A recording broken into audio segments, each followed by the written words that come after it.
Okay, Divas, may I have your attention before we get started today? This is your official warning that this will be the biggest episode of Hot History we have ever done.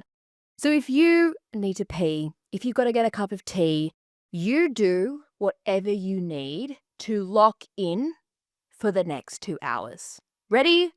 Roll the whimsical medieval theme.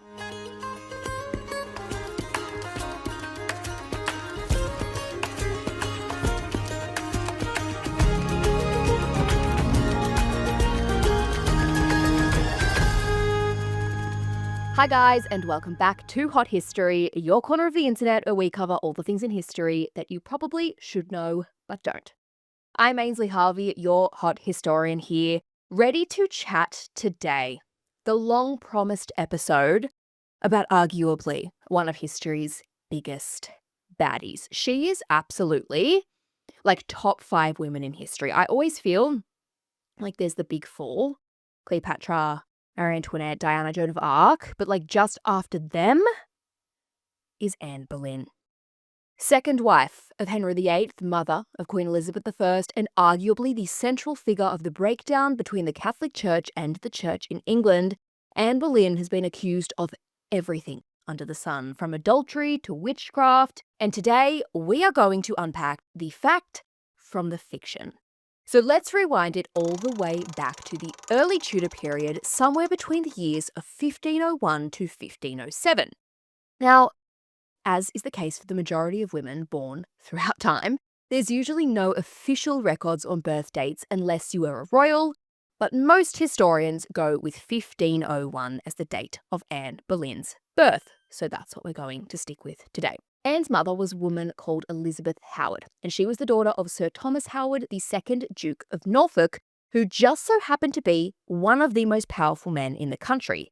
And yes, my divas, that is the same Howard as Catherine, wife number 5 to Henry, who was Anne's first cousin, but I'm getting ahead of myself.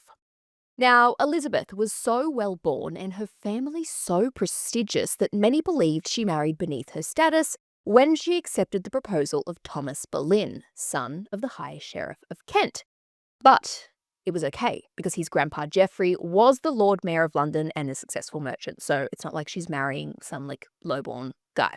In fact, on the scale of Nepo babies, I'd put Anne Boleyn somewhere around maybe like a Gracie Abrams or the Apatow sisters. She's not a Kylie Jenner or Miley Cyrus, okay, put that to bed, but she's like a low to mid-ranker.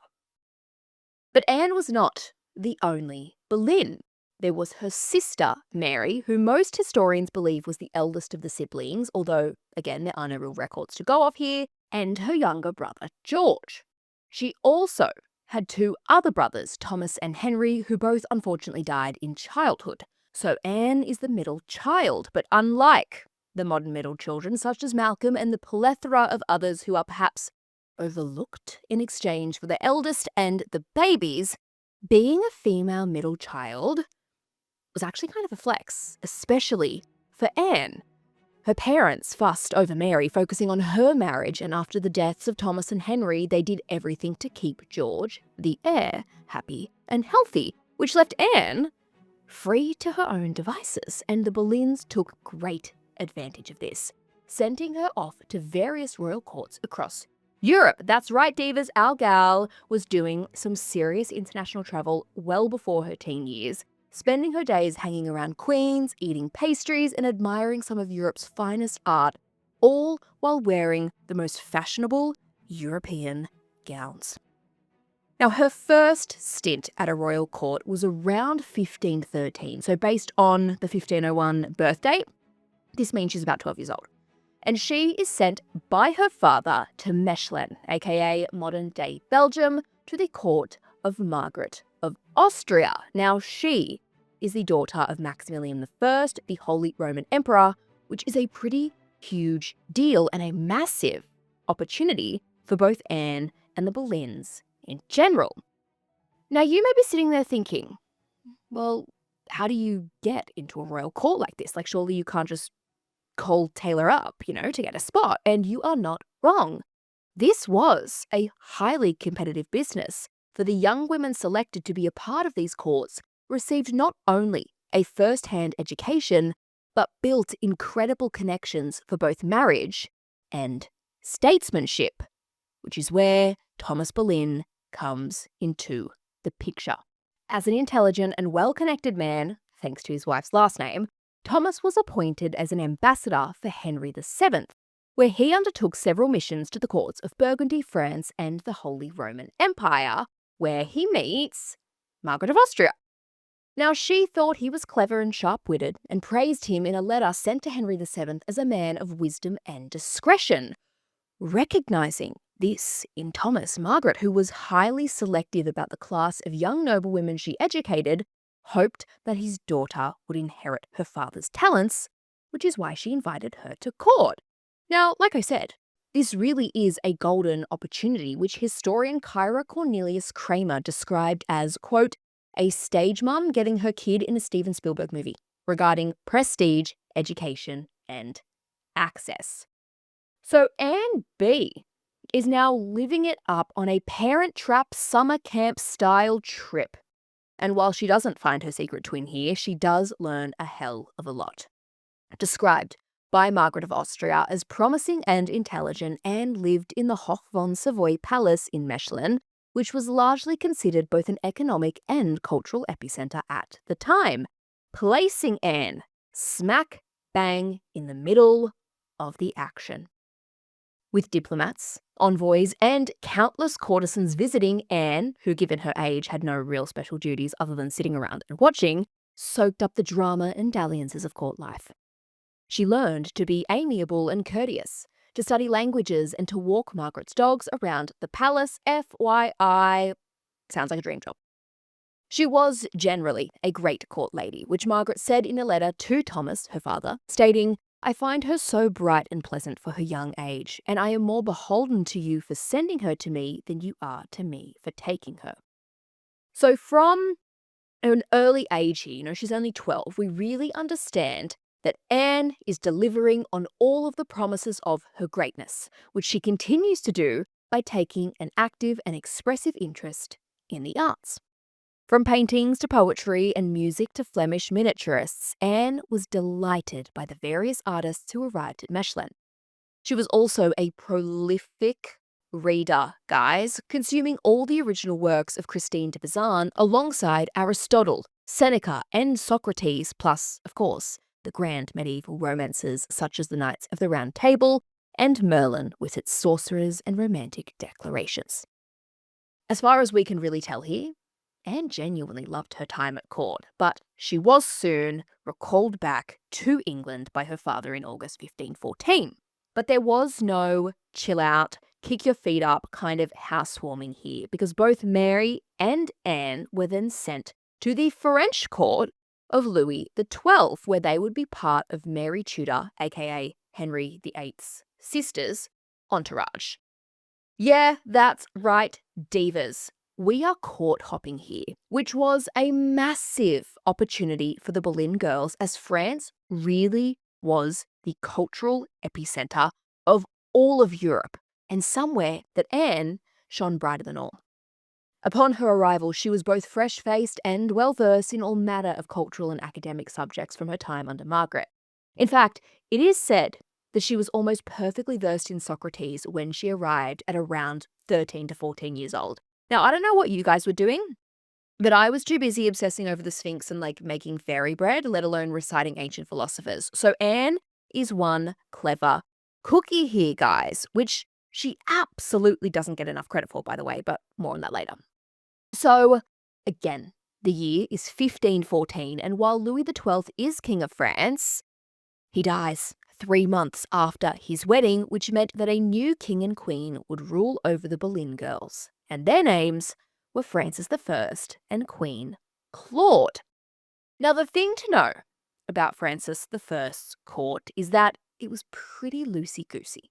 He himself was renowned for an indulgent mix of depravity and free living, which bred a passionate and excited court of men and women adept at both adventure and inquiry. But his wife Claude's household was no such thing. Deemed almost convent-like, she kept a strict and moral house of good girls from good families, which is, in fact, relevant here because everyone, not just in France, in England too, was obsessed with Anne Boleyn being a virgin. This, of course, was and largely still is the obsession of all young girls by society at large, but at court, and for Anne, it was paramount. Now, while Mary eventually returned home after only a short stint in the Queen's court, Anne stayed in France for 7 years, learning skills and manners expected of a lady of high society under Claude, while also engaging in the fun-filled spirit of Francis's court when the Queen was in seclusion for her annual pregnancies. Here, amidst the backdrop of the French Renaissance, Anne became one of the most sophisticated and fashionable young women at court. Soon, she was fluent in French, formed close connections with members of the royal families, and was exposed to more art, fashion, literature, and music than she could have ever dreamt of. It really was this cornucopia, this melting pot, if you will, of politics, culture, and art, something which Anne embraced with both arms, putting her own personal twist on existing trends, especially in the world of fashion. In fact, the Seigneur de Brantôme stated that Anne, quote, dressed with marvellous taste and devised new modes which were copied by all the fashionable ladies at court, but none wore them with her gracefulness, in which she rivaled Venus. So from a young age, guys, Anne is blessed with taste, but she was also blessed with something else. A very particular and striking figure. Now, I will say, this is the first elephant in the room for us here because so much of the mythology and the essence of Anne Boleyn is determined by her sexiness, right? She is this vixen, this baddie, the hot new bombshell who enters the Tudor villa and blows it to smithereens. And while, yes, that is basically what happened, a lot of the narrative around her physical appearance is drastically exaggerated by both Catholic and Protestant sources after her death, which I know we're getting so far ahead of ourselves here, guys, but I do think it is important to note that Anne is in many ways similar to Cleopatra here, who, FYI, an episode of her coming in a few weeks, but we are fully off track now, so let's get back to it. Anne, like Cleopatra, is less of a sexy Kim K or Natalie Dormer style vixen, and rather a woman of immense taste, intelligence, and charisma. And it is that which determines her beauty and appeal. Of her physical appearance, though, a Venetian ambassador writes in 1532 that she is, quote, not the most handsome woman in the world, rather describing her as, quote, middling stature, swarthy complexion, long neck, wide mouth, bosom not much raised, but her eyes are black and beautiful. So again here, we see affirmation that it's not her physical appearance which made her enticing, rather her talent and charisma and just, vibe. Which Seigneur de Brantôme again says here, made her the fairest and most bewitching of all the lovely dames, for when she sang like a second Orpheus, she would have made bears and wolves attentive. So France has been good for Anne Boleyn. She's learnt a lot. She's transformed in many ways into this incredibly accomplished woman of taste and, perhaps if she'd had it her way, she would have stayed here, marrying a member of the French aristocracy or maybe even royalty, and kind of living life amongst these good people and these good times.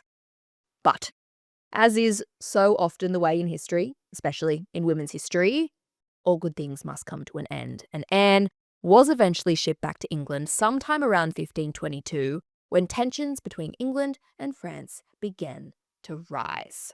So, now our gal is back on home soil, and the reason is, of course, one thing: matrimony. Arranged by her father in order to settle a dispute over an Irish inheritance, Anne found herself betrothed to a nobleman named James Butler, with their union joining these two families whose separate claims over the same estate would be settled when Anne produced an heir. Now this is, of course, one of history's biggest what-ifs, right? If Anne had married this James Butler, who most of us have never heard of, she would have gone on to become the Countess of Ormond and spent much of her life connected to Irish politics. but the marriage did not go ahead. You may be sitting there thinking, well, Diva, I know the marriage didn't go ahead and I know who was behind it all. Henry. But that, my darlings, is incorrect. While historians don't know for certain why Anne and James didn't marry, there are a number of theories. First is that Thomas wasn't actually happy with the match, wanting something more advantageous for his fancy French school daughter. The next is that inheritance settlements involving English and Irish claims were notoriously complex and the negotiations between the families eventually broke down. And finally, there is the fact that Anne Boleyn seemed to be engaged to someone else, or at least betrothed. His name was Henry Percy, the heir to the Earl of Northumberland, one of England's greatest earldoms. Now, I want to be clear. This isn't super solid either, but we do know from George Cavendish, a gentleman who served in the same household as Henry, that he was increasingly enamoured with Anne, declaring he would marry her. This was all foiled when the master of the household, Cardinal Wolsey, aka Henry VIII's chief minister, reminded him that he needed to make an advantageous match. After all, despite all of her fancy French finishing and accomplishments, Anne was the daughter of a minor aristocrat with no real links to the throne, so eventually the two broke it off. But don't you worry, divas. Anne is hardly sitting around heartbroken with nothing to do, for she was sent to a place that seemed more like home than home. The court. Returning from France, fit with all her culture and ideas, Anne was selected for the very prestigious role of lady-in-waiting to none other than the Queen of England herself, Catherine of Aragon. A Spanish-born princess who was first sent to England in October 1501 to marry the eldest son and heir to the throne, Prince Arthur, Catherine had great expectations on her shoulders. Married on November 14th that same year, Catherine and Arthur were a bit of an odd match. She was bold and wickedly clever, meanwhile he was more reserved and quieter in nature. Still though, they were expected to do their duty and move to Ludlow Castle on the Welsh border as Prince and Princess of Wales. However, after just a few months of marriage, Arthur suddenly died, creating a major diplomatic problem. After all, Spain had paid a huge dowry for Catherine to eventually be Queen of England and insisted she remain there to preserve the alliance, marrying Arthur's younger brother, Prince Henry, instead. Which, all very neat and tidy. However, there was a problem, as there so often is. Church law forbade a man from marrying his brother's widow, as according to Leviticus 20:21, if a man shall take his brother's wife, it is an unclean thing. He hath uncovered his brother's nakedness. They shall be childless, which, that's kind of a big deal for a royal family to go without children. After all, it is literally dynasty ending. So to get around this, right, there's a bit of paperwork involved. The Pope enters the chat, the big dog. And he grants a papal dispensation for the marriage on the grounds that Arthur and Catherine had never consummated their union. So no sexy times. Between these two was the entire backbone of the marriage between Catherine and Henry, right? It all comes back to this. And really, this question of whether any sex happened between Catherine and Arthur has become one of the biggest what ifs. Did it, didn't it in English history? And, it's just this, like I said, big kind of obvious pothole that was just had some boards put across it and everybody walked over it and forgot about it.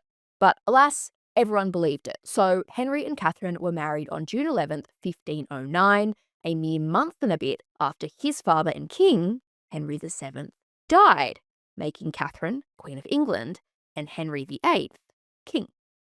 So by the time Anne enters Catherine's service at court, the king and queen had been married for well over 10 years, and in that time had only managed to have one living child, a daughter, Mary.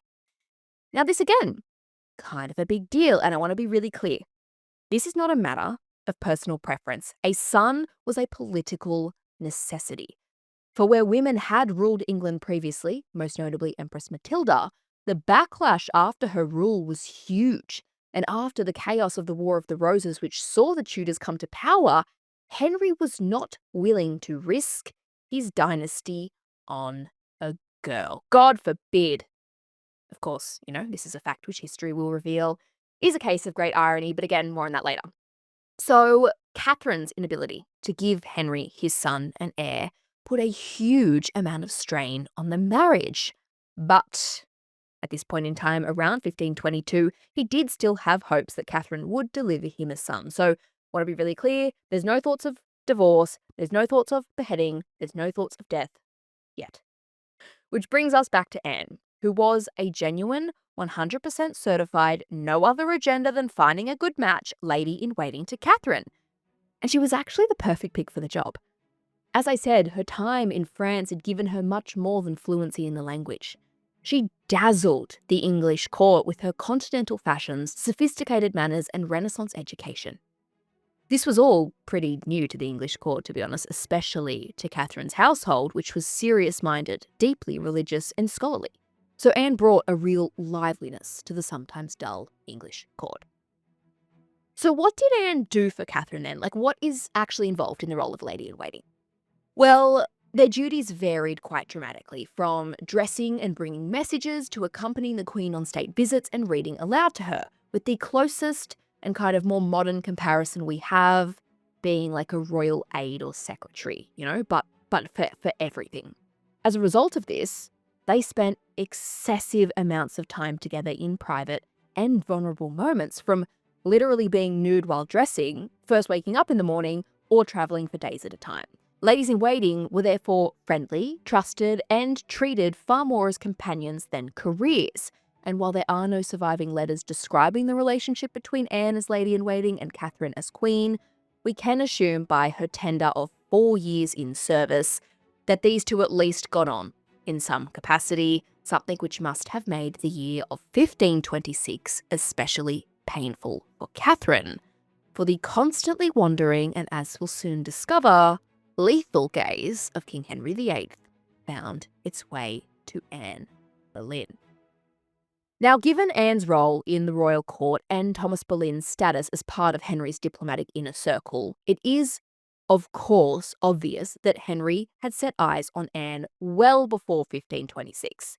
And while we don't have an exact date for their first meeting, we do know that Anne performed in one of the court plays, the Chateau Vert pageant, on March 4th, 1522, where Henry was in attendance.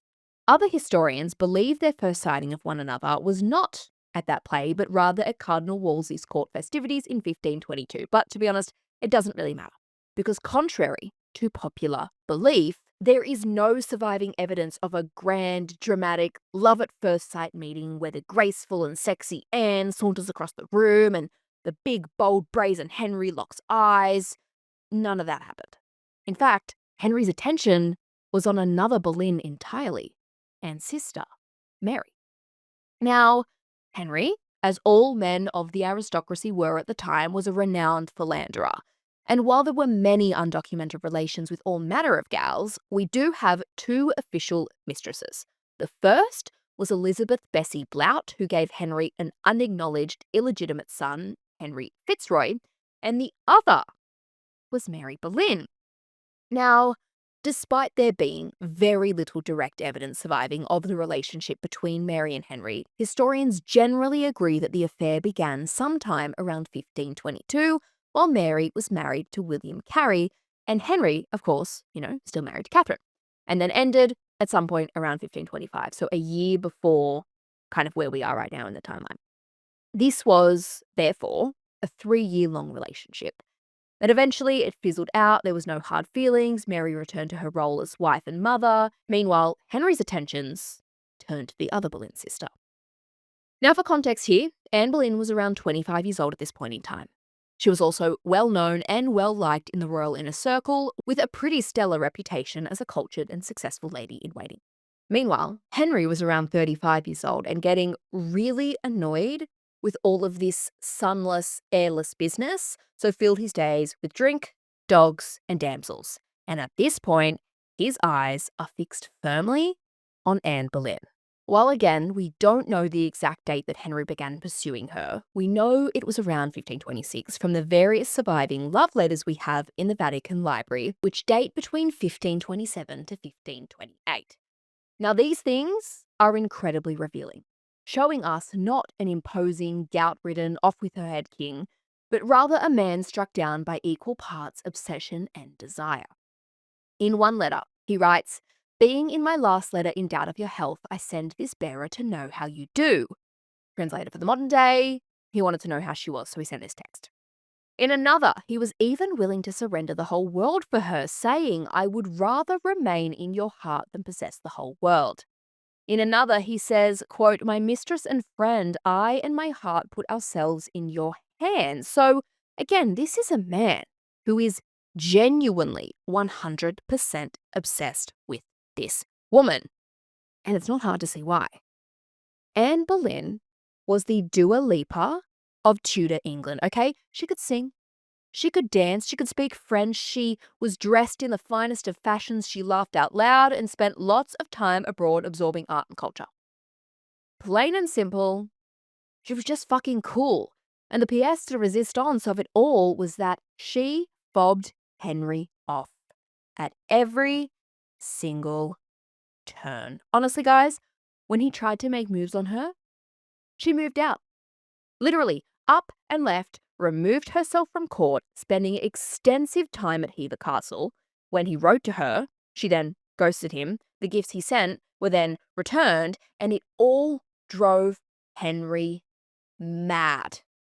Where most women of the court, including her sister, were expected to bend to his will and accept his advances, Anne wasn't having a bar of it. Even when he offered to recognize her as his official mistress, which, by the way, was not an official title like it was in France. It's kind of this more of, de facto role where people know who you are, but no one kind of acknowledges you properly. She refuses, doing everything in her power to say, "No, thank you, sir." Now, there are a couple of different schools of thought on this, and to be honest, a lot of the mythology of Anne Boleyn as this, conniving, slutty seductress comes from this early rejection. So I want to unpack it with you guys. Now, the first school of thought here is that Anne actually wanted to be his mistress, but said no and rejects his offer because it was dangerous for her. Her own sister had first-hand experience with this, being left poor and alone after her husband's death that same year, and even though her and Henry were still on pretty good terms, he refused to financially support her until later on when Anne insisted. So perhaps her resistance to this offer of, kind of de facto acknowledgement was actually a matter of self-preservation. After all, Anne Boleyn was a smart woman and one whose position at court was tied to his wife, Catherine, who she'd served for 4 years. And while, like I said, the mistresses were respected in public, people often talked mad shit about them behind their backs. Now, the next school of thought is that she didn't want to be a mistress. Instead, she wanted to be a queen. Now, this is the most common perception of Anne Boleyn's initial rejection of Henry, and one which has defined both the life and historical legacy of Anne, that she rejects him as a political ploy by insisting she wouldn't give him what he wanted, sex, unless he married her. The idea here being that Anne used her sexuality to make herself queen, keeping Henry on the proverbial hook, if you will. Which brings us to the last school of thought, and indeed the one which is almost entirely dismissed, which is that Anne didn't want to become anyone's mistress, let alone Henry's. After all, remember here, guys, Margaret of Austria's court where she is raised, there she learned the values of piety and conservatism, and we know from various prayer books that still survive that Anne Boleyn was a deeply religious person. Again, just pure facts looking at it here at Queen Claude's court where Anne spent her teen years. The same thing was beaten into her. Honor, virginity, duty, godliness. And a sexual relationship with the married King of England was not the kind of thing that Anne wanted to bring into the confession booth. But this, like I said, is not the popular view, as it directly combats the reputation of Anne as, the ambitious seductress. After all, you have to admit, it is sexier and easier to believe the story of a power-hungry minx who teased poor Henry with his great manly weakness. Sex. Yeah, it's so sad. I mean, guys, it really is a story as old as time, from Pandora opening the box and unleashing sin on man to the stories of sirens of the sea that lure men to their deaths with their beauty. We see it time and time again, female sexuality being treated as the ultimate danger because men's sexuality is their ultimate weakness. The thing they can't resist, a primal, biological destiny which men as the dominant sex need. This has formed a lot of the social construct we have as a patriarchy, and we see this more and more in extreme versions through incels and men's right groups, where sex is demanded as one of their rights. The great irony here in the case of Anne Boleyn, though, is that her actions directly combat this narrative of her as the great seductress. Not only did she flat out refuse to be Henry's mistress, saying no to him all the time, she literally moved out. She ran away.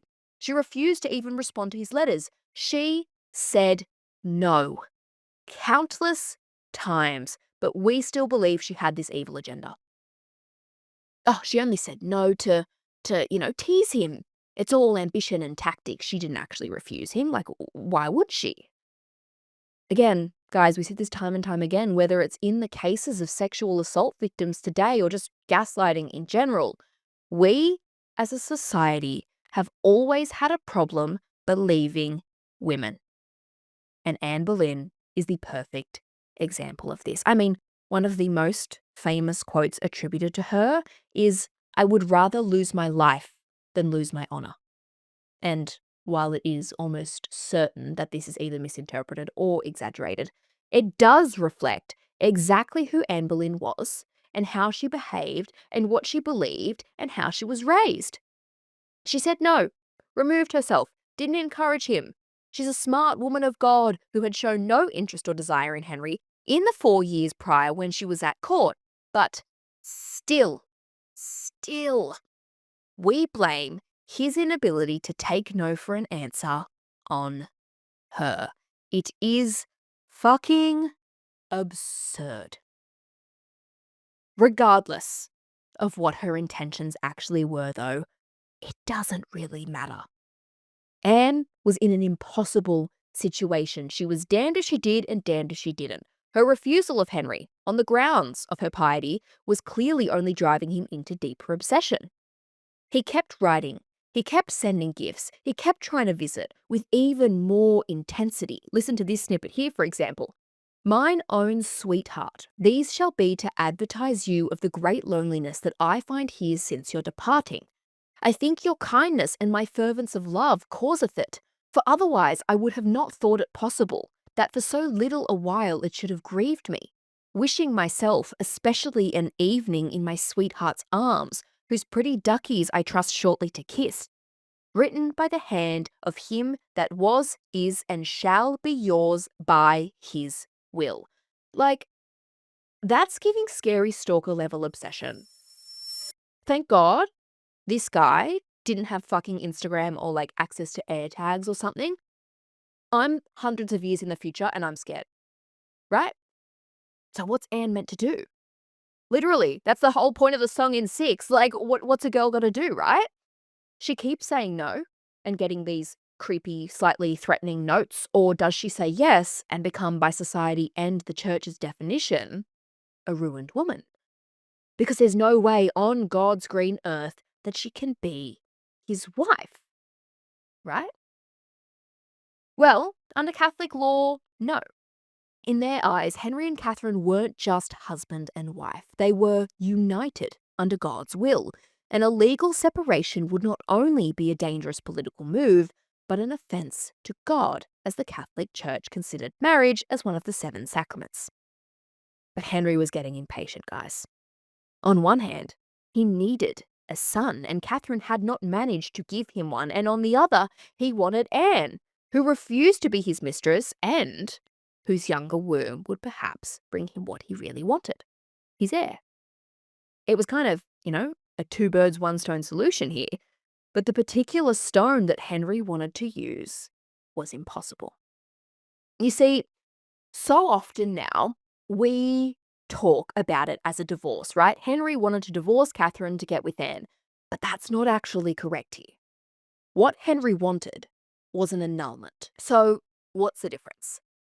Well, where a divorce says a real marriage existed but is now ended, An annulment is the idea that a valid marriage never existed in the first place. And the reason Henry wanted this was twofold. First, although by no means the primary motivation here, it would remove his daughter Mary from the direct line of succession, as she would essentially be deemed a bastard. And secondly, he knew a divorce wouldn't be granted. So the annulment was the best chance for separation, and the way he intended to do this was by resurrecting the ghost of his dead big brother. Oh yes, my divas, you didn't think we'd actually heard the last of the did they or didn't they sex argument here. Now, whether he genuinely believed it or simply just weaponized this verse to get what he wanted, Henry became obsessed with that Leviticus verse I mentioned before and used it to make claim that Catherine had lied about consummating the marriage with Arthur, which did in fact make him his brother's wife, and as the verse said, this was the reason they'd be childless, even though they did in fact have a child, just, according to Henry, the wrong kind. Now, I want to be clear here. At this point in time, which is now around 1527, Henry only wanted the annulment. For him, England was and always would be Catholic. So he entrusted this very important matter to the big dog, aka Cardinal Wolsey. And he really was the right man for this job, guys, not in the least that he was tied to both the religious and political realms, but because this was a man that got stuff done. The son of an Ipswich butcher, he used his brilliant administrative skills and sharp intellect to rise from a small office as the royal chaplain to Lord Chancellor. And he was super duper confident he could solve the annulment problem with Rome through diplomacy. But my, was he wrong. You see, the Pope at the time was a man by the name of Clement VII, and he was a dude firmly fixed between a rock and a hard place. Firstly, just months before Henry formally pursued the annulment, a very important event went down in Rome. This is proper tea, guys, strap in. Led by Emperor Charles V, the city of Rome was attacked during what became known as the Sack of Rome, or at least one of them anyway. During this time, Pope Clement was trapped inside the Vatican and managed to escape the brutality of the invading forces thanks only to his personal bodyguards, aka the Swiss Guard, who made a desperate last stand at St. Peter's Basilica. Here, 147 of the 189 guards were absolutely brutally massacred, buying Clement enough time to escape through the Passetto di Borgo, a fortified passageway connecting the Vatican to the fortress of Castle San Angelo. Here, he saw Rome burn and its citizens suffer, eventually negotiating a surrender after being pretty much besieged for weeks on end. The price was high, both in the literal cash sense, with Charles demanding the papacy hand over large sums of money, and in pride, with the forces taking over several fortresses and basically making the Pope a puppet ruler. Now, like I said, this is a pretty big fuck-off deal for many reasons, but chief amongst them for Henry's annulment case was that Charles V was not only the King of Spain, but he was also the Holy Roman Emperor, and more than that, guys, I would say doubly more important than both of those things, he was Catherine of Aragon's nephew. So it is hardly likely that Clement, who is pretty much detained by Charles, is going to insult him by insisting his aunt was a big fat liar and her marriage and her daughter are illegitimate. Right? This, of course, is also paired with the fact that Clement would be overruling the prior papal approval of the marriage in the first place. It's just so messy, which is, why we're all so fascinated by it. And it ultimately really culminates in the famous Black Friars trial of 1529, a specialist court in England that was authorised by the Pope and overseen by both Cardinal Wolsey and Cardinal Lorenzo Campeggio, who was representing Rome in this case in person. Now, Henry, as always, expected to win. After all, he had the Bible on his side, he's got this Leviticus quote, but it wasn't so simple. Catherine's supporters, including Cardinal Lorenzo here, rebuked the Leviticus passage with their own. Deuteronomy 25:5, which encouraged a man to marry his brother's widow under certain circumstances.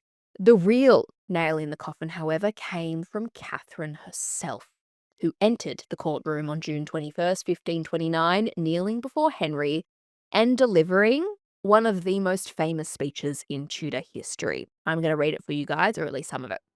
She began, stating, "Sir, I beseech you, for all the loves that hath been between us, and for the love of God, let me have justice and right. Alas, sir, where have I offended you? I take God and all the world to witness that I have been to you a true, humble, and obedient wife, ever conformable to your will and pleasure. I never grudged a word or countenance, or showed a spark of discontent. I loved all those whom ye loved only for your sake, whether they were my friends or enemies. This 20 years and more I have been your true wife, and when ye had me at the first, I take God to be my judge. I was a true maid, without touch of man, and whether it be true or no, I put it to your conscience." An absolute banger, guys. Honestly, Taylor Swift ran because Catherine of Aragon walked here. And once she left, she curtsies, she turns around, she leaves the doors, and she is greeted outside by the public who are shouting words of support, never again returning, despite being called to, testify in his court. She appealed directly to the Pope in Rome, which led Compengio to suspend the trial and Henry to be absolutely fucking furious, which he took out on Cardinal Wolsey, basically having him stripped of power and charged with treason and, all of this before his eventual death in 1530. So it seemed Henry couldn't have his annulment and therefore couldn't have Anne. But it was around this time that a rather radical loophole reached his ears, and that, my dear friends, is called the Reformation. Now, given that this is the podcast covering all the things in history you probably should know but don't, we are doing the ultimate crash course on the Reformation, but it is hard to give a quick summary on one of the most defining events in Christian history, so forgive me for, ye all Reformation scholars for the brevity here. So, what the hell is the Reformation, right? What are we talking about? Well, in 1517, a German priest named Martin Luther, the first one, so Martin Luther King Jr., civil rights activist, not talking about him, talking about 1517 German priest. He's pretty mad about the practices of the Catholic Church, and as such, he basically writes like a diss track called the 95 Theses, which were mainly concerned with theological arguments against the Catholic sale of indulgences, where one could pay to be saved and, pay for a good spot in heaven, alongside church corruption and overspending and things like that. Now, the result of this 95 Theses was a split in Christianity across different branches, including Protestantism, which in 2020 held a total of 586 million devotees globally, according to Gordon Conwell Theological Seminary. So again, to say this was a significant historical event really is an understatement. And it wasn't just about religion. It is so often just, blamed on religion, but it wasn't just about that. The Reformation also refers to this great social upheaval which accompanied Luther's movement, seeing a strong improvement in literacy, education, scientific inquiry, and human rights. So, a time of real change, and something that Anne Boleyn was deeply interested in. I want to be really clear about this from the get-go here when talking about Anne and the Reformation, because this point is so deeply embedded in the misogyny in which we speak about her, and that is that Anne Boleyn was by no means a Protestant in the modern sense we know today, okay? Yes, Anne Boleyn was a deeply religious person and someone who believed in reform, which she was exposed to initially in the French court. But she was also someone who practiced Catholicism for the majority of her life and took her prayers very, very seriously. Her ideas of reform, like I mentioned, weren't strictly religious, right? This again, it's so often seen as this big Christian religious movement. It was about so much more. And Anne's beliefs specifically were embedded in humanism, which promoted an increase in dignity, access to education, and a one-on-one relationship with God, versus a strict call out of religious corruption or change in doctrine. So the idea that Anne was this like raging Protestant who tricked Henry into, setting up her church, totally incorrect. So how did she influence him then? Well, it all comes down to a book and a change in dynamics between resistful Anne and lustful Henry. You see, we don't know exactly when Anne started accepting, or perhaps I think probably the more correct term here is tolerating Henry's advances, but there are signs that she began thinking differently by 1530, so after the failed attempt at this Blackfriars trial.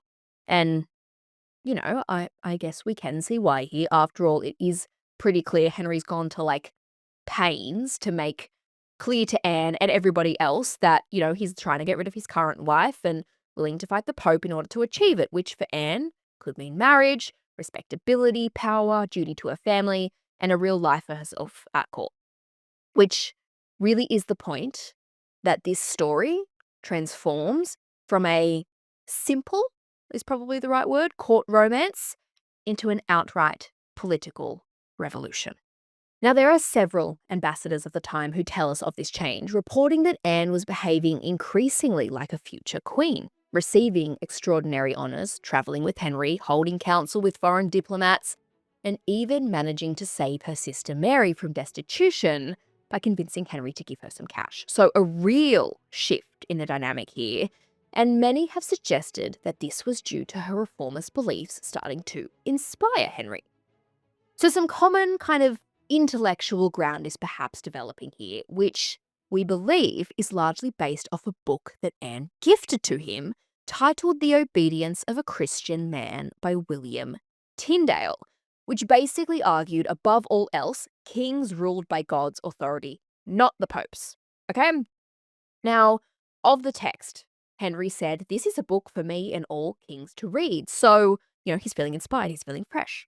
And while it is highly unlikely that Anne Boleyn was the first person, obviously, to ever introduce Henry to the ideas of humanism or Reformation, but it was her intelligence, proximity, and enthusiasm for them, which kind of began to really rub off on Henry, who soon went full tilt when one of his ministers, a man named Thomas Cramer, found the long-forsaken loophole. You don't need permission from the head of a church if that head is you. And thus the Church of England was born. Intent on splitting from Rome, annulling the marriage with Catherine, taking Mary out of the line of succession, and making himself head of his own church, Henry had all the English clergy begin addressing him as, quote, supreme head of the church in England in 1531. And, obviously to add to that list of things to do, marry Anne Boleyn. After all, that was literally the whole point of the Reformation for Henry, who, despite reading the books and, liking the movement, was a Catholic at heart and cared very little for the humanist elements the Reformation was meant to stand for. And on the other hand, we know did care. And while historian E.W. Ives tells us it is highly improbable that she would have admitted she was a reformist, we can guess from 6 of the 9 remaining Boleyn items, which are reformist in character, that Anne would have been genuinely pleased about the move away from Rome for its greater values beyond her own matrimony. But for Henry, numero uno, guys, that's all he cares about. And having now kind of declared himself head of his own church, he does several things. 1, Catherine, piss off. Yep, get out of your apartments. I need those rooms back. You're out. Then moves Anne in, then marries her in November 1532 at a very small ceremony in Dover. Now, we don't know a lot about this. I feel like this whole episode, I'm like, we're not really sure, but that is kind of the nature of the Tudor period. But we do know from chronicler Edward Hall that, quote, the king after his return married the Lady Anne Boleyn, which was kept so secret that very few knew it, till she was great with child at Easter. After, yes, guys, Anne Boleyn is pregnant.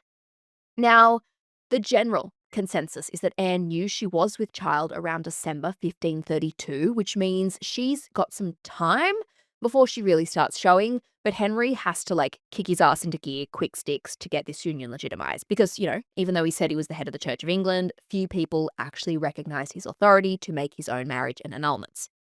So on January 25th, there was another formal marriage ceremony in Whitehall Palace, which all good and well, but again, the issue persists. Henry is still legally married to Catherine. Even though he's, chucked her out and approved his own marriage, the annulment from Rome hadn't come through and wouldn't do so for another 4 months. So there's this awkward kind of limbo period, which is super ambiguous and messy, all the more so because, again, Anne is pregnant and the countdown to that bump showing is ever increasing. So Henry decides to do what he does best. It's very Trump of him. Show off. Yeah? By throwing a series of parties and events to roll Anne out to the public as their queen. This kind of PR tour, if you will. Firstly, he makes Thomas Cranmer the Archbishop of Canterbury on March 30th to ensure all the legalities, the paperwork, the admin, the boring stuff, right, are managed. Then, a month later, the Act in Restraint of Appeals is passed, which allowed any English subject, including the king, to appeal major church court decisions, including the annulment case, therefore essentially saying to Rome, England rules itself, no longer recognizes your authority. It's not a full fuck off, but it's piss off, Next, he staged a great gathering for mass, where he was accompanied in public by Anne, which the Venetian ambassador of the time tells us, saying, quote, the morning of Easter Eve, the Marchioness Anne went with the king to high mass, as queen, and with all the pomp of a queen, clad in cloth of gold and loaded with the richest jewels. So again, this kind of rollout tour of Anne as queen is underway. The next stop of which was the Tower of London, where Anne was escorted by river on May 29th and greeted by Henry with a kiss before retiring to the royal apartments in order to prepare for her coronation. Now again, if Anne knew she was pregnant in December, then she is at this point around 6-ish months pregnant. So definitely bumping it up. And because of this, Anne was given a singular great honor during her coronation on June 1st, 1533. I don't know if you guys know about this. When I found out about this, I was like, holy shit, this is crazy. So, as per usual, she was anointed and proclaimed queen. But more than this, the crown of St. Edward the Confessor was placed atop her head. Guys, this is a huge statement because that crown is only used by and reserved for the monarch, the kings, right? Up until this point. So Henry's bestowal of St. Edward's crown upon Anne is really a sign that one, he wants to make a grand display of legitimizing her, and two, I think he thinks there is a boy in her belly. He's essentially crowning him through her, which makes this marriage, this queen, and most importantly, this child indisputably legitimate. Because, whatever comes out of Anne, he doesn't want it being is it a Baratheon? Is it a Stark? Is it a Lannister? Is it a Targaryen conversation? He wants legitimate royal born. But because the life of Anne Boleyn is basically just a whole series of buts and however, it would not be a boy. For on September 7th, 1533, Queen Anne Boleyn gave birth to a beautiful, bouncing, healthy daughter named Elizabeth. Henry was naturally disappointed. He'd chased the high of announcing the birth of his son for nearly 20 years at this point, and as Anne's belly bloomed, so too did his hope that this moment would eventually come. It didn't. Nonetheless, though, Anne was overjoyed, taking to motherhood very naturally, and even Henry had to admit he's now got this legitimate royal princess, even though he already had one, and her fiery red hair and temperament definitely mirrored him in many ways. He also did have the knowledge that Anne could deliver a healthy pregnancy, so while many historians, prematurely in my opinion, mark the birth of Elizabeth as this kind of real beginning of the end for Anne Boleyn, I don't believe that that's necessarily the case. At this point, Henry is still very much in love. He's still very much of the belief that he will get his son from Anne, something which is affirmed just a few months later with George Taylor, a servant at court, writing enthusiastically in his journal that the Queen had a goodly belly, signalling she was yet again pregnant by the time 1533 was out. So as Queen and a wife, Anne is off to a pretty good start, right? She's had her coronation, she's had a child, and although not a son, can clearly carry and deliver healthy children. and by all accounts, her and Henry are in love, or whatever the Tudor equivalent is. Plus, she's pregnant again. Insert DJ Khaled. Another one. Now, in celebration of this news and convinced again the child would be a son, Henry reportedly commissioned a magnificent silver cradle studded with jewels and diamonds to welcome his heir. And with it, a new piece of legislation. Oh yes, divas, it is time to talk about the First Succession Act of 1534. Now, this is a defining moment in the Reformation and the Tudor family, for it proclaimed above all else that Elizabeth, not Mary, was Henry's heir, and should he die before Elizabeth reaches her majority, Anne would rule as her regent. For her, obviously fucking amazing news. But for the 17-year-old Mary, who was called before her father and basically told, you're a bastard now and this baby outranks you, it was shattering, much to the pleasure of Anne Boleyn. Yeah, guys, you see, for all the positive traits and, the obvious sympathy that I have for her, Anne was truly a terrible, terrible stepmother, kind of like the original evil stepmother trope. She hated Mary with a burning, burning fervor and was far more cruel towards her than she ever needed to be, really rubbing Elizabeth's confirmation and her role as queen in Mary's face, reportedly saying that, quote, by the law of God and of the king, she ought clearly to acknowledge her error and evil conscience, suggesting Mary go and serve in baby Elizabeth's household, basically as a servant. So imagine, guys, you're a royal princess one day, next in line to the throne. Next day, you're told to go and be a servant to a baby who's your half-sister who outranks you. Actually, that's literally isn't that the plot of Cinderella? I've never realized that. I'm going to research. Maybe it was inspired. Anyway, Mary, miserable. And to be honest, kind of a little fearful by the sounds of it, saying, quote, while my father lives, I shall be only Lady Mary, the most unhappy lady in Christendom. And to be fair, she did have something to be mad and scared and kind of worried about, because if Mary wouldn't serve Elizabeth as Anne wanted, she reportedly wanted her killed.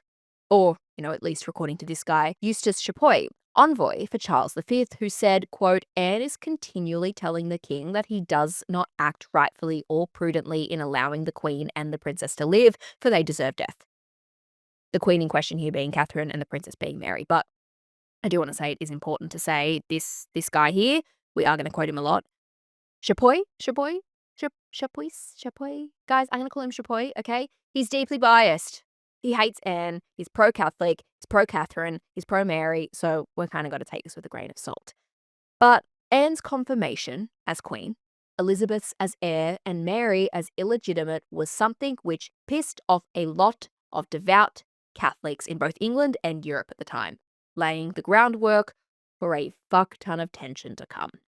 But for Anne and Henry, things are looking up. Elizabeth's first in line, Anne is pregnant, Henry has this, fancy cradle thing, but unfortunately, no child would occupy it. Now, we don't know, lots of we don't knows exactly what happened here, since the Tudors literally seem to do anything other than write things down, including designing fancy cradles.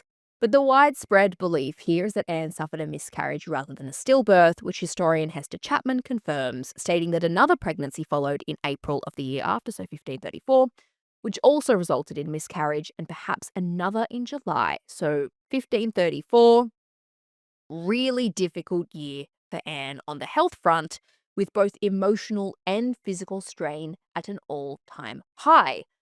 But Anne would not be beaten down and threw herself into life at court with full gusto. Now, this really doesn't surprise anyone. After all, this is a woman who spent her entire adolescence in foreign courts, so Anne really leaning into her role as queen, not a surprise. But she did carve out a space for herself, which would go on to influence all the queens who followed. So what'd she do? Firstly, her French wardrobe took a hold of the English court, who began dressing in similar fashions. She also had her say about music, wine, and readings, all of which were yet again influenced by her time in Europe.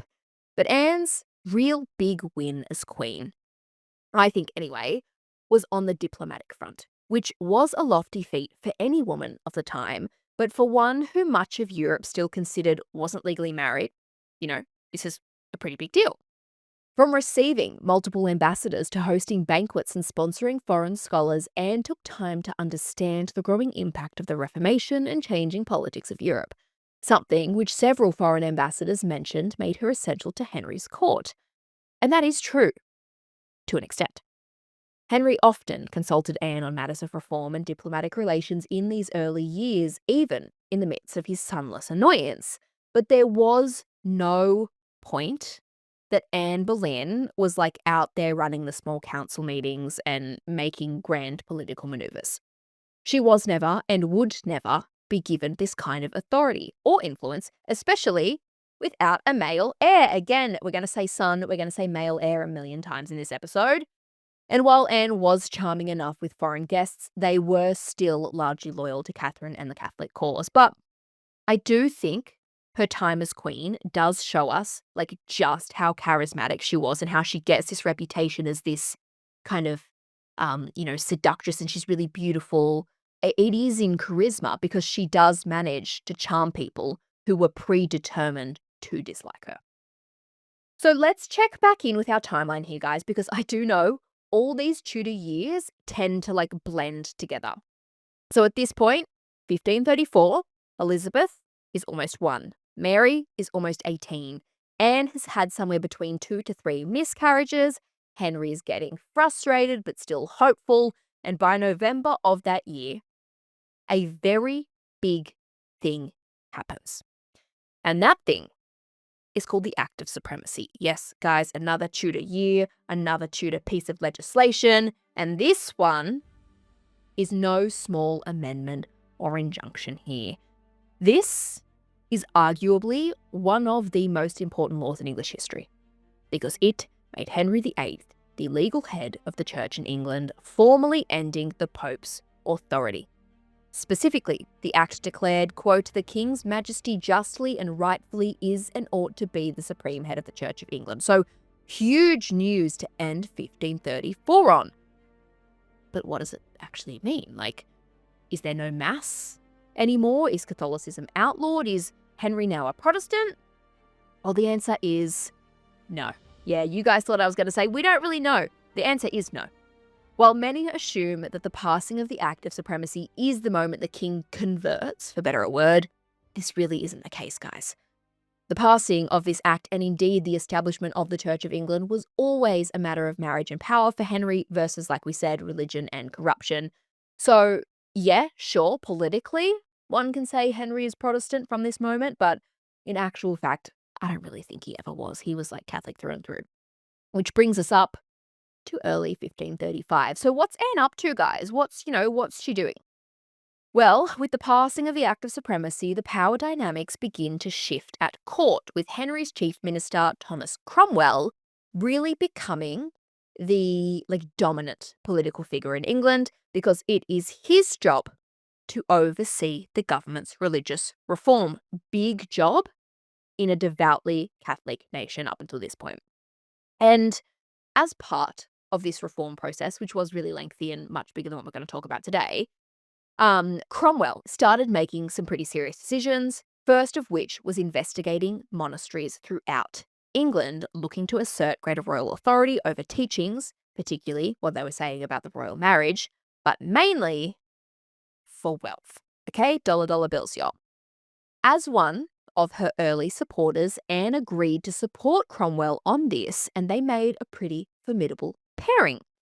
But cracks begin to form in the alliance when Anne started asking for this wealth that was being taken from the monasteries to go towards things like education and charity versus the government or court. So we have the Queen starting to go into a showdown with really the most powerful man in England, something which wouldn't bode well for her because the royal marriage was veering perilously close to the rocks. You see, where Anne's education, her opinions, her culture, her charisma attracted Henry in the beginning, as time went on, he found her fierceness deeply annoying. Here was this strong, audacious, brazen, sassy woman who said what she thought and was, wading through this world of change and reform with her head held high and her mind opened. And Henry fucking hated it. Because again, guys, harping on for the millionth time, all this man wants is a fucking son. I know I've said it 12 million times, but I cannot emphasize enough just how desperately Henry wanted Anne to give him an heir. Again, we talk about like what ifs. Genuinely, I think about this all the time. If Mary or Elizabeth were boys, I do genuinely believe the history of England would be changed forever. Like, it's crazy. So this son business is an obsession for him, which made all of Anne's other personality traits, which again he initially loved, just like fucking grating. You know, when you have a friend who you love and adore and like get on really well with and spend so much time with, and then they do or they say one really annoying thing, and then everything after that just becomes so much more annoying, even if it's not actually annoying. But the stain of the first incident just, like, lingers. Yeah, that's how Henry felt about Anne. Because guess what, guys? You gotta come in real close and listen. Um, Women aren't actually four-dimensional humans. They're just vessels for suns. So, with each month that passed without Anne's womb being filled with a son, Henry got more and more frustrated with her. Which is when we meet one Jane Seymour. Lock in Divas. We are getting into the drama, into the tea, if we haven't already been, serving and spilling it to date. But this is where things get wild. Born into a humble background as a simple mistress, Jane was raised with the idea that marriage and children were paramount to climbing the social ladder, like, all women at the time. So her primary concern was on finding a husband. Well, I mean, waiting for her parents to find her one anyway, since women in the 16th century had about as much agency as a dairy cow. And while no offers came to Jane, her sister Elizabeth was successful, with her marriage securing Jane a place in none other than the service of Catherine of Aragon. Yeah, guys.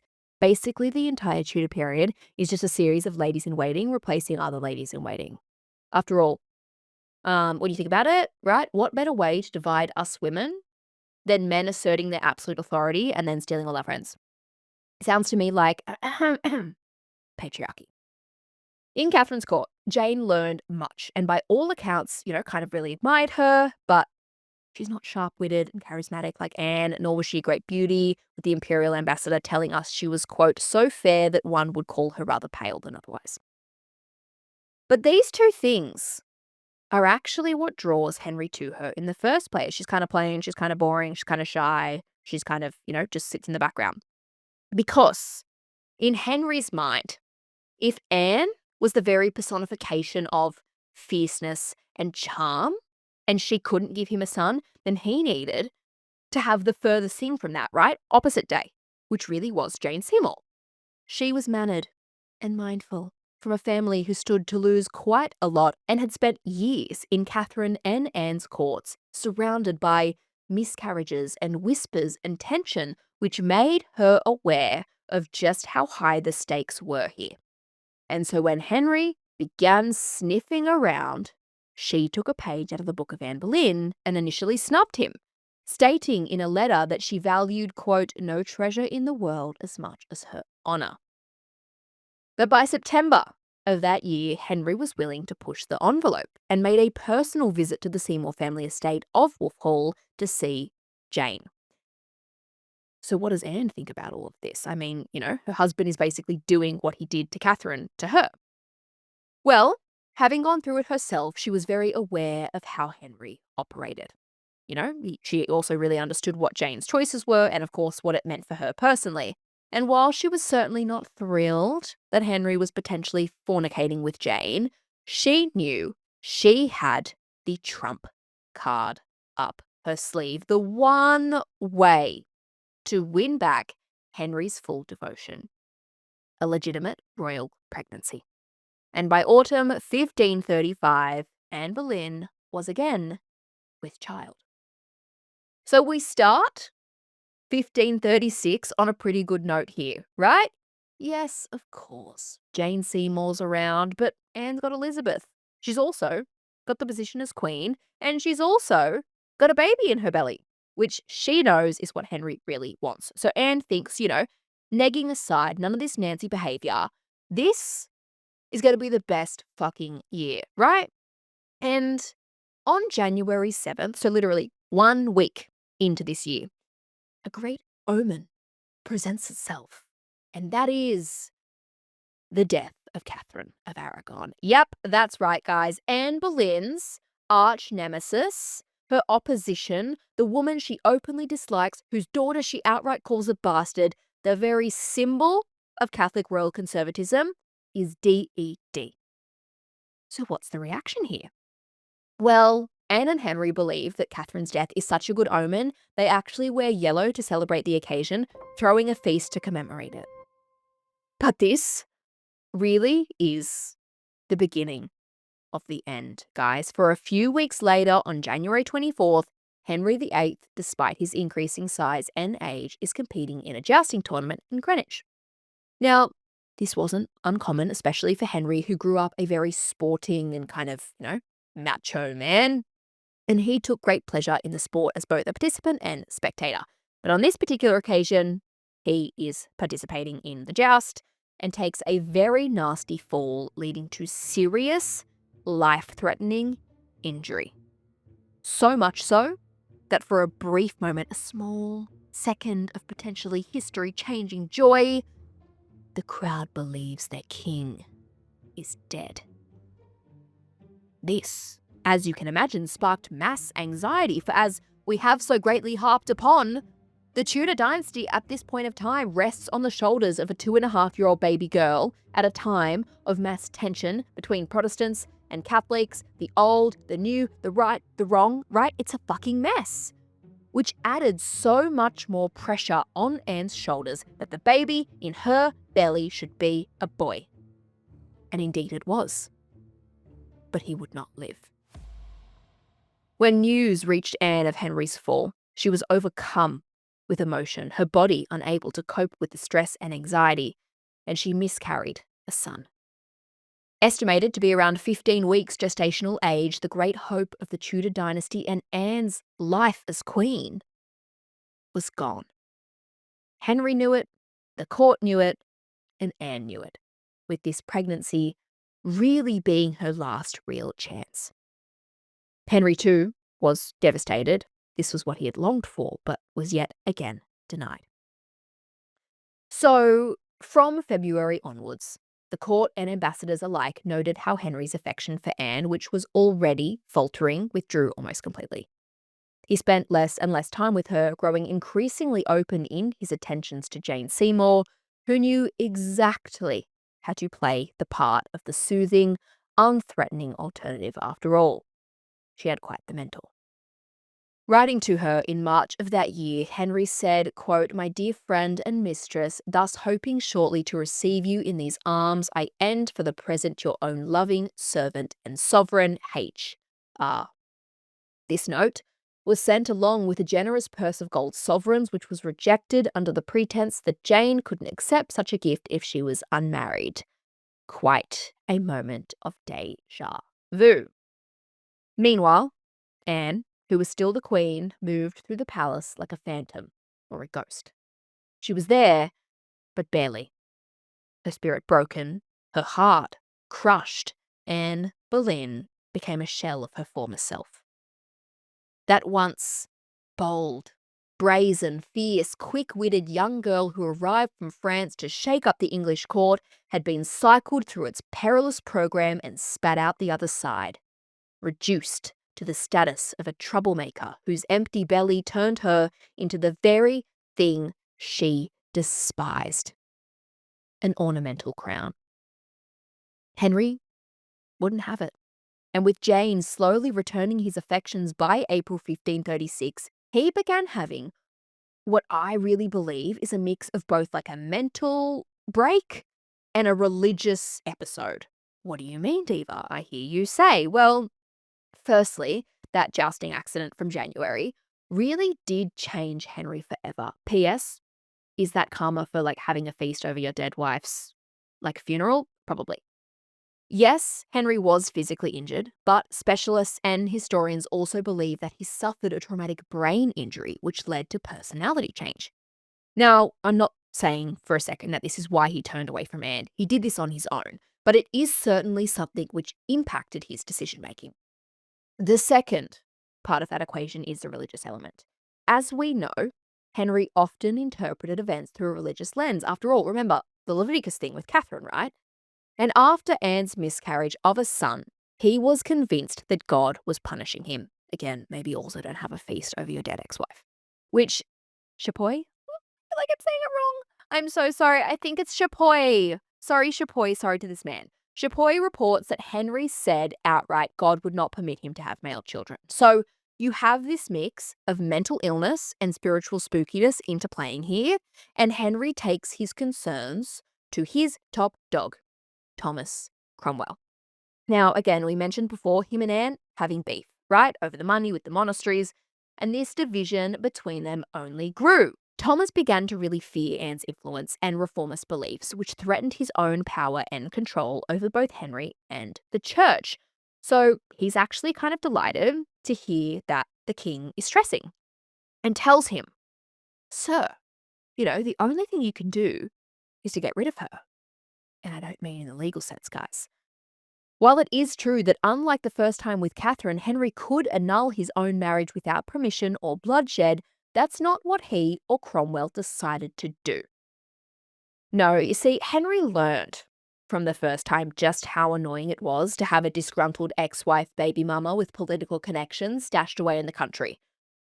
He felt like he was always looking over his shoulder with Catherine, and as such, he sought a more permanent solution, charging Cromwell with making it happen. Now, this is his dream job, okay?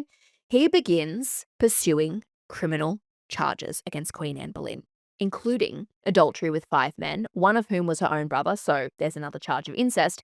And then, just to drive the point home, he accused Anne of plotting to kill the king, aka treason. But where is the evidence for this, right? What is the reason, the evidentiary support? Like, he has to have some for such a serious charge, right? Well, yeah, but not really. All he did was torture Mark Smeaton, a court musician and friend of Anne's, who confessed to adultery with her after endless hours of pain, which most historians say is absolute phooey extracted under torture. But with this one shonky claim, Cromwell easily expanded the case against Anne, getting confessions from her ladies that she had had affairs with her brother, George, Sir Henry Norris, who was the king's best friend, Francis Weston, and Sir William Brereton.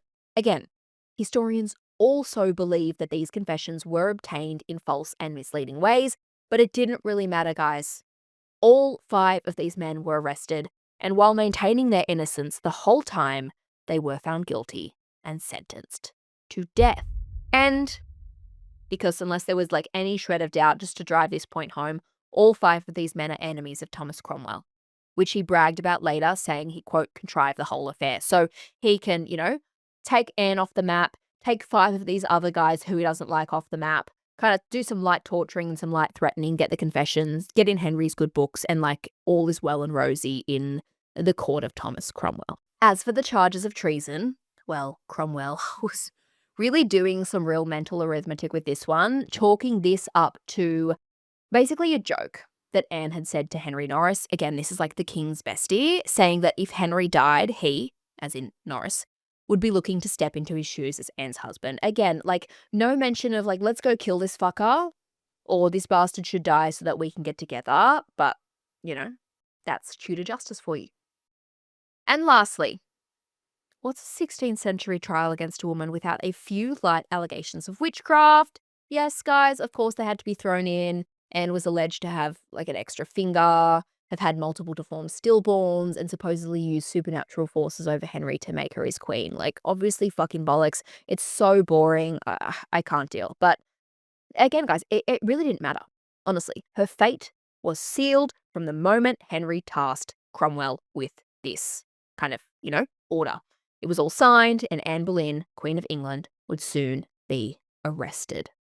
So how does it all go down? What's the drama? What's the tea? Can we get Andy and a Bravo crew there to, kind of film this all? Well, the day was May 2nd, 1536, and Anne, as was planned, attended a May Day joust at Greenwich Palace. At first, the day appeared, perfectly normal. The Queen watched the festivities alongside Henry as knights competed in honour of the royal court. Then, suddenly, without warning, everything changed.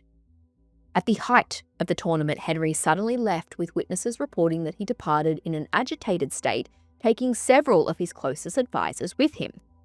Anne was thus left behind, totally unaware that events were already moving against her, and to be honest, she was kind of embarrassed. But I don't think at this point, she was suspicious as such, even though several members of her inner circle, including that musician we spoke about before, had vanished in the days prior, and she, of course, had the Jane Seymour of it all on her mind.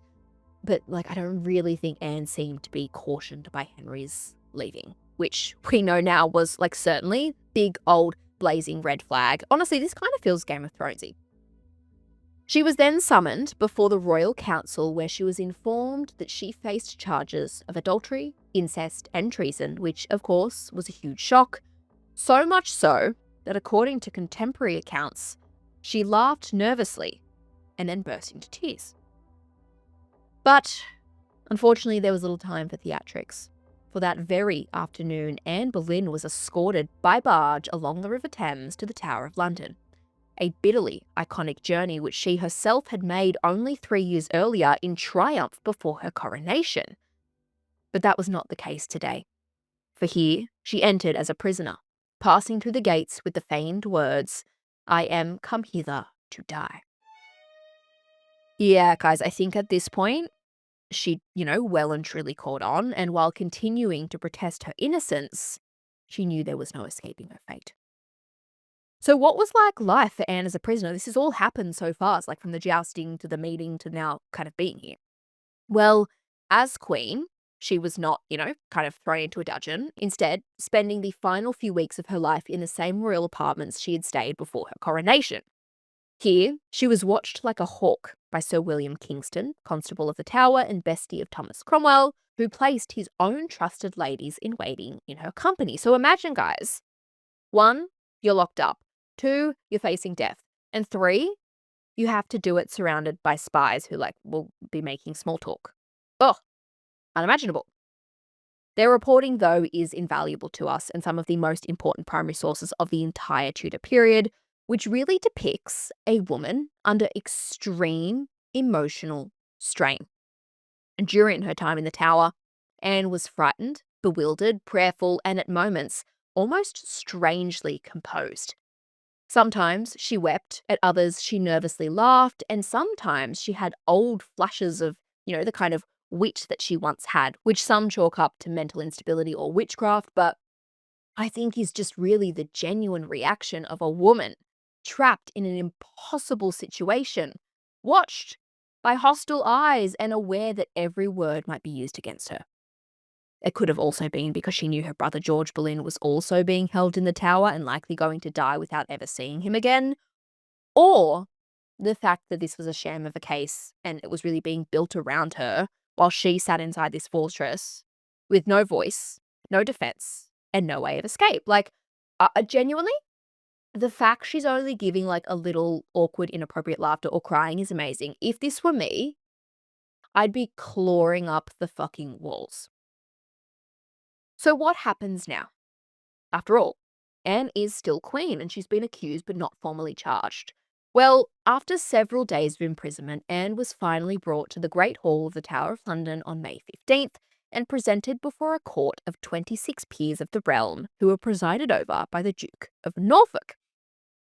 Now this is particularly awkward because the Duke of Norfolk is her uncle. Now you may be thinking, thank God, finally some nepotism for poor Anne in all of this, but it is not the case, divas. For in Tudor England, loyalty to the monarch came before anything else, including family. So the trial began, and Anne proceeded in her defence. She outwardly denied every accusation and challenged all the evidence presented against her, with contemporary accounts suggesting Anne answered both competently and intelligently, impressing even some of those present. But it wasn't enough. This was a kangaroo court with a predetermined outcome, based on charges fabricated by Cromwell, and it would only have one verdict. Delivered by the Duke of Norfolk himself, he read, "Anne, Queen of England, thou hast offended our sovereign lord and king, and will be sentenced to death, either by burning or beheading at the king's pleasure." What followed next was silence. No screams, no cries, no fanfare, with witnesses reporting that Anne listened to the sentence with remarkable composure, returning to her apartments in the Tower to await her execution. She knew there was no hope, no way of escaping, and all she could do was ready her soul and think of her daughter.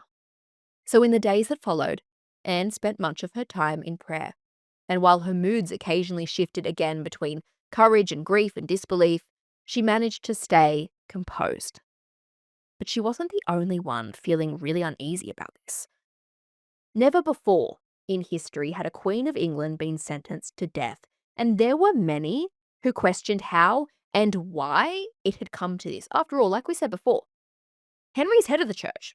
He can do as he pleases with annulments and marriages without Anne needing to die.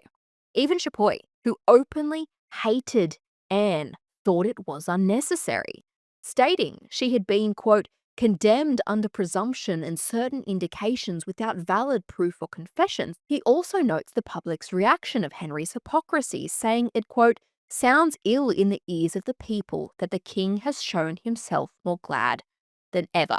So even if your enemy is like, what the fuck is going on? This is really unnecessary and improper. Then imagine what the common people are thinking with their queen potentially being burnt at the stake. The concern grew even larger when Anne received the sacraments and swore upon her living soul that she had never been unfaithful to Henry, which for the deeply spiritual Tudors and members of other foreign courts carried enormous weight, as falsely swearing before God while receiving communion was considered a grave spiritual crime. So people are really starting to get pretty antsy over the fact that Henry hasn't acquitted her or changed his mind here. But there was a moment where this may have happened and everyone's kind of on the edge of their seat, and that was on May 17th, when Thomas Cromwell officially declared Henry and Anne's marriage annulled. So it's over, right? He's free to marry Jane, right? He's free to marry Jane. Anne can be released and melt away into obscurity, and no, that's that. But it wasn't that simple. Henry needed the marriage annulled, not to deal with the Anne problem as such, but to ensure Elizabeth, like Mary, was declared a bastard, right? Same process. I don't really think he ever had any intention of simply annulling and acquitting Anne. He really kind of needed her dead. Sorry. So, bang goes that idea. That same day, Anne's brother George and the other accused men were executed on Tower Hill, and from then things moved pretty quickly. Hearing of her brother's death, Anne once again sank deeper into her prayers, thinking of her almost 3-year-old daughter Elizabeth often. It really is like such a tragedy here, because at no point in the 17 days from her arrest to her execution, that's how quick it went, guys, 17 days, was Anne ever allowed to see or say goodbye to Elizabeth. She knew she had been disinherited, something, again, Anne herself had insisted happened to Mary, so she understood better than anyone that Elizabeth would face a harsh and perilous future at court, which of course weighed on her greatly, as did her method of death. Now, originally, if you remember from the sentencing, Anne was told she would be either burned or beheaded at the king's discretion.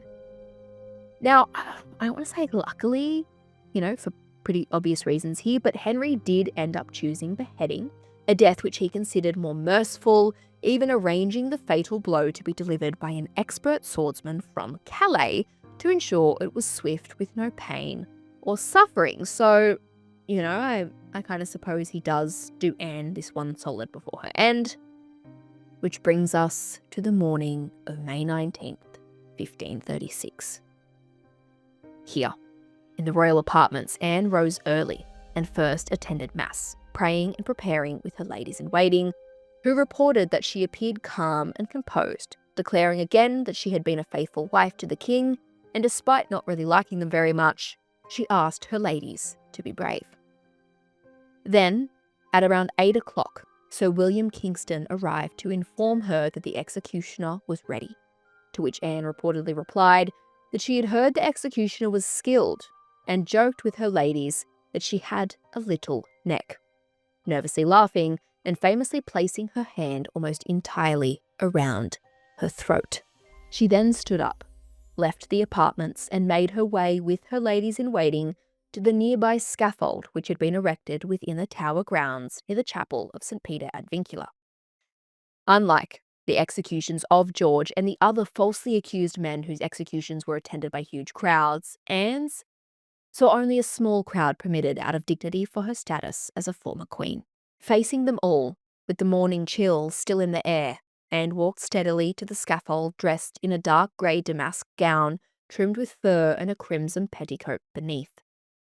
Her ladies, albeit again Cromwell's spies, accompanied her, weeping as they moved through the crowd. Once on the scaffold, Anne then stood before the crowd, trembling, where she delivered a brief speech which has had several translations, but Tudor chronicler Edward Hull's is generally the most commonly accepted. I'm going to read it for you now. Anne says, "Good Christian people, I have not come here to preach a sermon. I have come here to die.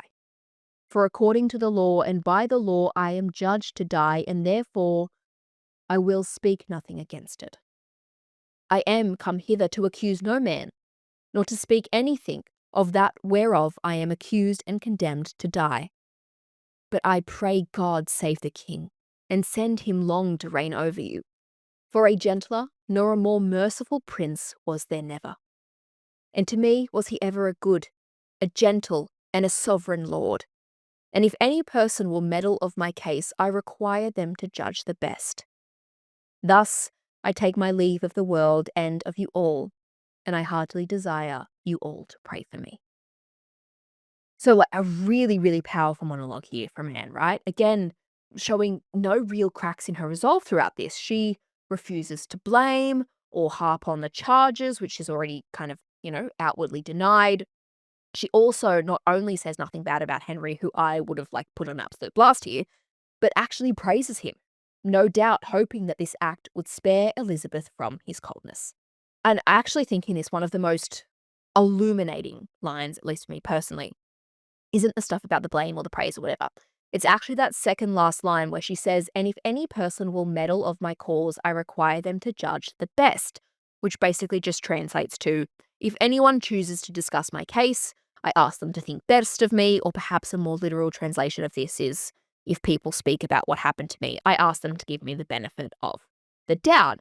And I think this is really interesting at this point because it shows Anne is very aware of what is going to happen to her historical legacy next. The great defaming of her character that will live long after her, whose shadow Elizabeth will have to contend with her whole life. And I think calling this out to the crowd, literally on the stage of her death, is almost a plea in a way to consider her baby daughter in the way they speak about her. So super, super moving stuff from Anne here, and really sets the scene for what's to follow. But the time was here. And after her speech, Anne removed the headdress and jewelry she wore, kneeling on the straw. Guys, I'm getting anxiety as my parasocial relationship right now. This happened a long time ago, okay? It's not happening to us. Kneeling on the straw-covered platform, her body trembling. Her ladies then approached, blindfolding her, as was the custom, while the executioner positioned himself behind her. As we said, he was a real professional brought in from France, who was not only skilled with the blade, but in his manner, distracting Anne by calling for his sword, which was already placed on the platform, hidden in straw so not to scare her. At the sound of his voice, Anne instinctively turned her head towards it, with the swordsman taking a double swing of the blade above his head and striking. She didn't expect it. There was no noise, no pain, and death was instantaneous. The crowd fell silent. The ravens flew, and one of the most captivating and divisive figures in English history was dead. Her body and head were quickly covered up by her ladies, who famously declared they would handle Anne's body themselves, for they did not want her to be handled by inhumane men. As such, they wrapped her remains in a white cloth, the blood-red stain seeping through almost instantly, before placing her body in an elm chest that had originally been used to store bowstrings. One final blow of indignity for the fallen queen, who was taken to the nearby chapel of St. Peter ad Vincula within the Tower of London and buried in an unmarked grave. No ceremony, no monument, no tomb. By that very afternoon, it was as though Anne Boleyn had simply vanished, disappearing into the earth with remarkable haste. Something that Henry himself took full advantage of, wasting little time moving on when he proposed to Jane Seymour the next day. While certainly no surprise, the speed of this shocked many observers at court and across Europe, which only fueled further rumours that Anne's death had been planned long before her arrest. But Henry wouldn't hear of it, marrying Jane less than 2 weeks later on May 30th, 1536. The union was a successful one, with Jane often described as Henry's one true love, something which I think we can generally chalk up to the fact she finally gave him his long-awaited son on October 12th, 1537. His name was Edward, and the price paid for him was 5 women. Catherine, Mary, and Elizabeth, cast aside and mowed down by Henry's great dynastic desires. Jane, too, paid the price, dying at 29 years old just 12 days after giving birth. Then, of course, there's Anne, who, in my opinion, paid the ultimate price not just in life, but in death. Her historical record awash with misogyny and hate. Whether it was anti-Reformation elements in her own court, like Chapuis, or those from Europe, like Pope Paul III, Anne was seen during her lifetime as a troublemaking vixen whose womanly wilds had disturbed the natural order of things, undermining centuries of history and papal authority. Even those at court who supported her, or, at the very least, supported the Reformation and her role in its coming, went hush on the subject after her death out of self-preservation, seeing another 4 queens come after her. Then, of course, there is a later generation in Edward and Mary, the latter of whom obviously hated Anne, having been disinherited by her and, as a Catholic, had her religion been minimised in England. During her time on the throne, which was a notoriously bloody affair for Protestants, Mary referred to Anne almost exclusively in insults, giving her titles like the concubine and Madame de Pembroke. This then fueled other Catholic sources to refer to Anne in the same manner, giving us the great whore element that's been passed down today. Edward, on the other hand, didn't really know Anne to speak on her, but we know he was fond of Elizabeth, and many of his advisors admired Anne and the reformists she helped elect. But it was hardly reputation-saving stuff, guys. No, the truth is, from the time of her marriage to Henry, Anne's historical legacy was written. She was a husband stealer, a radical, a difficult woman because she spoke her mind. She had opinions and she shared them openly, transforming the role of queen for centuries after. When she couldn't deliver Henry his son, it then changed again. Now she was an adulterous, incestuous witch, something that has been disproven countless times by countless historians in the years since, but it didn't matter.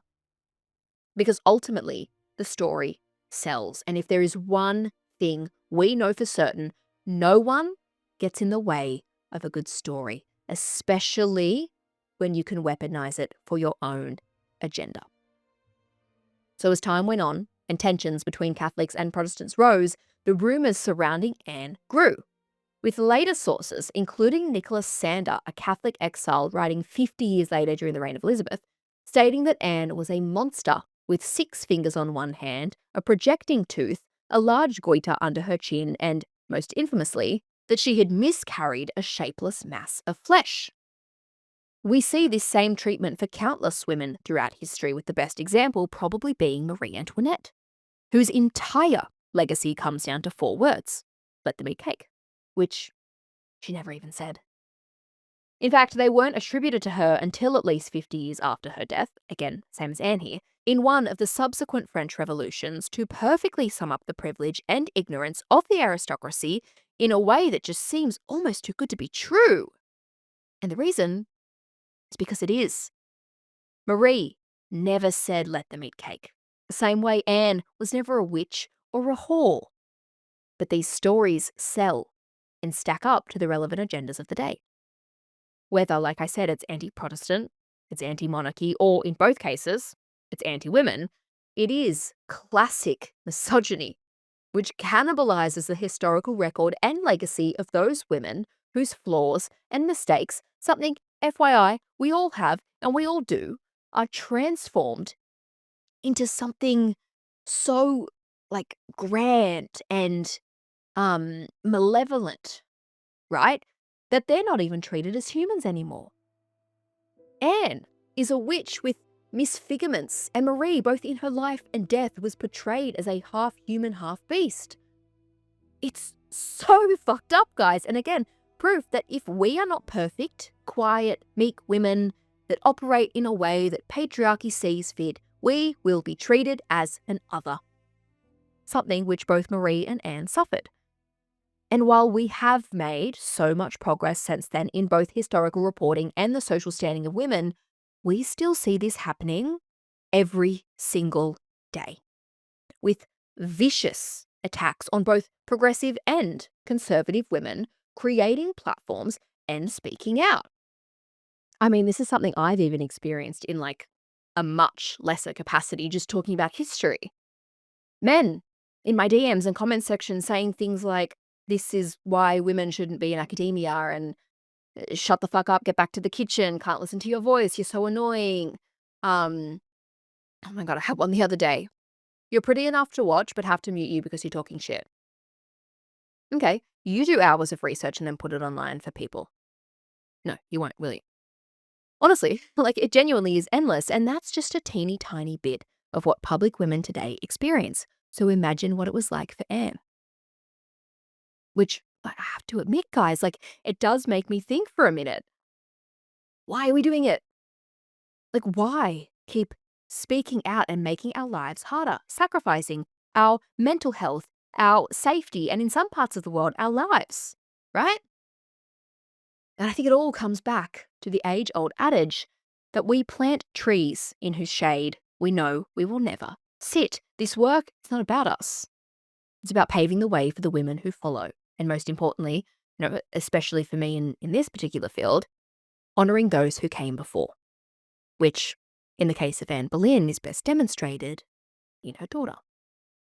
Now, while we don't have any evidence, shocker, that Anne wrote to Elizabeth or left anything in the final days of her life for her, there is a legend which began circulating in the years after, that on her final day on earth, Anne Boleyn proclaimed that Elizabeth would achieve great things, reportedly stating, "She will be more famous than any queen who has ever sat upon England's throne." Now, again, no evidence to suggest she said this, and it's probably just, a legend created years later, but she was not wrong. Elizabeth, daughter of Anne, disappointment of Henry, became not only one of England's most successful monarchs in history, but the world. Ruling through a golden period of culture and change, asserting more strength than her father could ever muster, and ruling with more savvy than her mother could have ever dreamed of. Refusing to have children, thus ending her father's great dynastic desire, the same one which steamrolled so many of the women around her. Elizabeth is known today as Gloriana, England's greatest queen. And you have to admit, there is a real sense of divine justice in that moment. After all, you can kill the mother, you can try to eradicate her memory, but you cannot kill the spirit of the daughter, which follows. Which is exactly what we do it for. Which brings us to the end of another episode of Hot History, guys. Thank you so much for following along with me on this ride. An absolutely huge one for you all. Make sure to tune in next week because we are kicking off our July coverage on all things Greek and Bronze Age in preparation for the release of the Odyssey. That's right, guys. All of July, we are talking about the Trojan War. We are talking about Homer. We are talking about the Greek gods. And we are going to give you all the information that you need to know to walk into that cinema and storm the gates of Troy yourself, okay? First episode off the rank will be the Greek gods. So if you want to do a little Percy Jackson rewatch before, which is what I'm currently doing, you go for it. As always, guys, if you are looking for some more hot history before then you can follow us on Instagram at Hot History Club and on TikTok at hot.history. It has been such a pleasure getting down and dirty in time with you, and I will speak to you all shortly. Thanks, guys. Love you.